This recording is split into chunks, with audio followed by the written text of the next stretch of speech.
This is our final stop on the pilgrimage, and I've been blessed. I've learned, and it's been wonderful hearing from y'all too.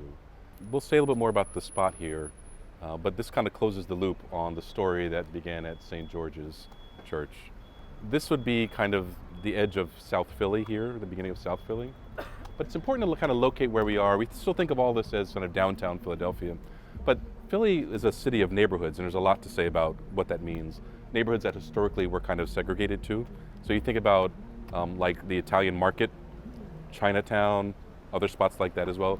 This neighborhood historically was one of the black neighborhoods, known as the 7th Ward. W.B. Du Bois, in some ways the godfather of sociology, and so many more things than that, one of the fathers of Pan-Africanism, everything else. He wrote a seminal book called The Philadelphia Negro, a book that you may have heard of too, where he did research on the black experience in America. He comes to Philadelphia and studies the 7th Ward here, which began on 6th Street, went to 23rd Street, and kind of spruced to sort of a couple blocks that way as well. Historically black neighborhood, which made a lot of sense to kind of build a black neighborhood around Mother Bethel AME Church here too, one of the pillars of this spot. Deep dive on Du Bois' Philadelphia Negro, really important book in describing the experience and the different kind of sub-social classes within black America as well. Really, really foundational book in humanizing black people, a theme that we've talked about over time too. But this is Mother Bethel AME Church, and hopefully Mark will pull up so he can give us a little bit more about it as well. If you've never been in here, it is worth coming. Like Christ Church, like the Quaker Meeting House, this is an active, living, breathing congregation. It can feel like a museum because they have a whole kind of museum wing downstairs too. But this is a church. This is a church that is in these streets, that is bringing change. It is feeding people every week. It is fighting for justice. The word is preached there. God is worshiped in here too. It is a very, very special place. And the two names that we've talked a lot about today, Absalom Jones and Richard Allen as well. And this statue of Richard Allen, I think, was erected in the last 5 years or so. So I'm really... That might have been Mark riding by on his motorcycle. That might have been kind of blew by this one. I won't say too much, but one thing I will say is my great-grandfather was an AME bishop. And so I am not AME, I'm Episcopalian. But the story and the pride and the courage of the leaders who sort of founded this denomination and this church, something that rings very true to me. The only denomination that was founded based off of racism and injustice as well. Most denominations split because of theological differences. This is a different origin story here too. Really, really powerful place. I think to kind of anchor it in our journey here, ending on a place founded by courage, I think is an important message to hold as we wrap up our pilgrimage here too. Just as Lisa said earlier, it can't just be about head, it has to move down to your hearts. And so my hope is in this era, in this time in the world where there's a lot of fear and a lot of fear-based hate and fear-based discrimination and things like that, maybe we can move with courage in a way to kind of help bring change as well.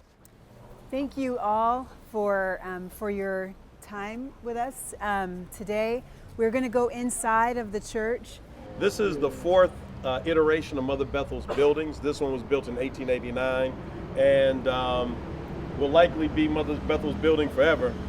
You know, they used to change buildings every couple of generations. Now we're kind of at a place where they won't ever allow us to change this, but we're trying to build onto it.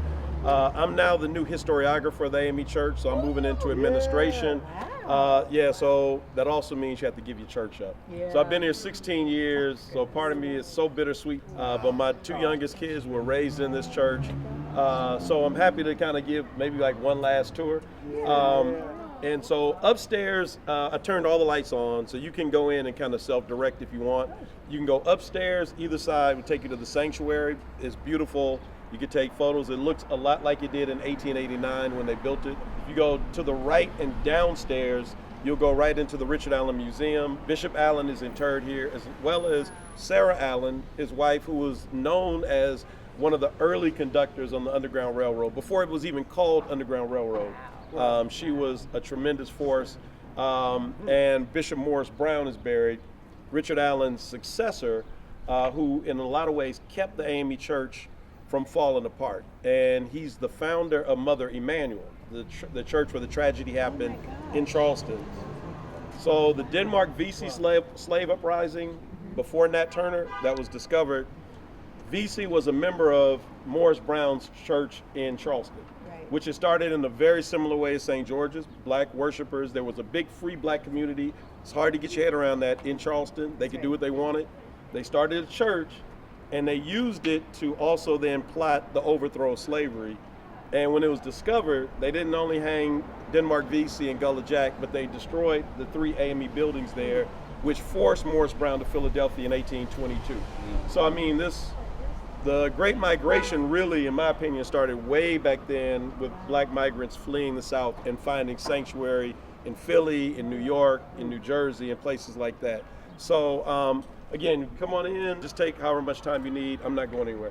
So, Okay. it's up to And you. by the way, we were going to How do much time? tonight's revival here, but because of Reverend Tyler's transition, we still get to be here, and we ended up at the Friends Center. But thank you so much for going out of your way. If you want to preach in there, you know, a few preachers we got. Yeah, so just mount the pulpit, man. Go ahead. Wait, Just come listen. Yeah, no. Who's replacing you? Yeah. Now, you know, as an AME, I expect that question, so I'm gonna give you the proper AME response. It's in the mind of God and in the hands of the bishop. Good answer. We'll all know together. You already know. I don't know a thing.